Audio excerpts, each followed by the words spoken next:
E o ex-ministro Antônio Palocci, conhecido como o italiano, e ele mesmo reconhece, ele mesmo admite o apelido nas listas de propina das empreiteiras num depoimento ao então juiz Sérgio Moro, ele narra como o ex-presidente Lula o procurou, junto do Gabrielli, que ele se refere, é o José Gabrielli, que foi dirigente, foi presidente da Petrobras. Naquela época, era uma época onde o pré-sal estava ali na crista da onda, a contratação de navio-sonda, e ele fala assim, olha, o presidente disse para que eu acompanhasse o Gabrielli buscando dinheiro para as campanhas da Dilma, entre outros candidatos do PT. Isso está muito claro. Isso, para mim, é o PowerPoint que o Deltan Dallagnol desenhou e foi multado, condenado a pagar R$75 mil ao ex-presidente Lula. Eu queria ouvir a senhora sobre isso, antes de mais nada. Bom, a gente tem que separar dois pontos, né? O primeiro ponto, quando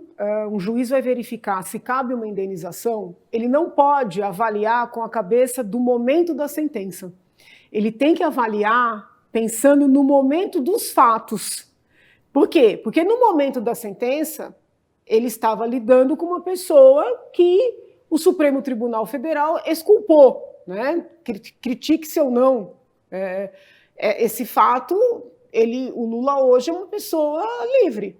Então, o juiz não pode, ao avaliar aquele PowerPoint, as acusações, pensar com a cabeça do momento da sentença. Ele tem que pensar o seguinte, como é que estava a situação do país, do processo, naquele momento da apresentação do PowerPoint? E naquele momento, o procurador, que no caso era o chefe da Lava Jato, precisava dar visibilidade, né, para essas graves acusações, eu digo, esses graves fatos, porque o Supremo conseguiu reverter tudo com fulcro e minúcias, né? Eles conseguiram reverter decisões do próprio Supremo.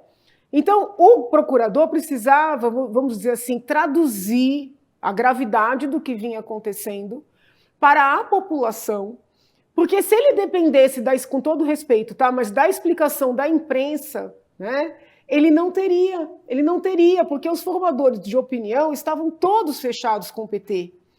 Veja, se não fosse assim, eu, né, uma advogada, uma professora, eu não precisaria ter saído da minha rotina para oferecer a denúncia em face da presidente, porque a Procuradoria-Geral da República teria que ter agido, e não agiu, né? Os poderes constituídos teriam que ter agido, e não agiram. Então, eu vejo aquele fato, aquele ato do doutor Deltan como algo necessário no momento em que vivíamos. Então, esse é um aspecto da análise. O outro aspecto é o seguinte, a mensagem que fica, né, para quem está na ponta, fazendo investigações de possíveis atos de corrupção, um possível peculato, né, que é um crime também contra a administração pública, de desvio de valores, muitas coisas no Petrolão. A gente chama genericamente de corrupção, mas o nome, vamos dizer assim, técnico, da maior parte ali é peculato. Então, como é que fica um procurador da República, um promotor de justiça, um delegado, seja federal, seja estadual, para tomar as providências, né? Sabendo que, olha o que aconteceu com esse cara, né? Vamos falar a verdade, ele foi representado no CNMP, sem fundamento, né?